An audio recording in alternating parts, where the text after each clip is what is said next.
जैसा मैंने अभी तुम लोग को बताया कि बस्ती का मतलब हुआ कि किसी भी आकार या प्रकार का घरों का समूह जहाँ मानव रहता है उसको बस्ती कहते हैं। तो एक बहुत महत्वपूर्ण पॉइंट है जिसे तुम्हें याद रखना पड़ेगा कि जनरली लोग बस्ती का मतलब समझ लेते हैं कि कोई ग्रामीण क्षेत्र, लेकिन ऐसा नहीं है। बस्ती जो है वो गांव में भी पाया जाता है, किसी कस्बे में भी पाया जाता है और शहर में भी पाया जाता है। जैसे तुम लोगों का गांव होगा, कोई भी गांव, ठीक है, जैसे मान लो बखरिया गांव या कोई कोई भी गांव, पुराना गांव, ठीक है।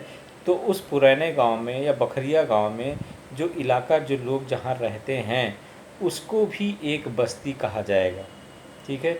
उसी प्रकार किसी कस्बे में भी मानव का समूह या घर का जो समूह होता है, कस्बा यानी मान लो जैसे रुधौली कस्बा, तो रुधौली कस्बे में या कोई शिमला का कस्बा, ठीक है, कोई भी कस्बा जो छोटा सा कस्बा हो जो गांव से थोड़ा सा बड़ा हो, जैसे रुधौली, तो रुधौली में भी घरों का समूह पाया जाता है। रुधौली में भी लोगों का समूह एक जगह रहने वाला पाया जाता है। तो वहाँ भी जो लोग रहते हैं समूहों में, घर के समूह जो पाए जाते हैं, उसको भी बस्ती कहा जाएगा। उसी प्रकार शहरों में भी, जैसे दिल्ली हुआ, कलकत्ता हुआ, बस्ती हुआ, ठीक है।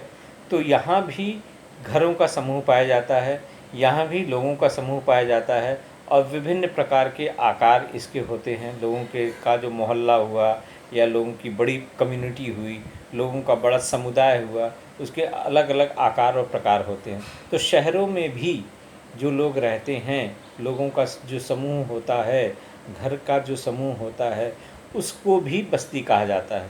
तो ये दिमाग में हमेशा रखना कि बस्ती जो है वो ग्रामीण क्षेत्र यानी गांव में भी होता है, कस्बों में भी होता है और शहरों में भी होता है।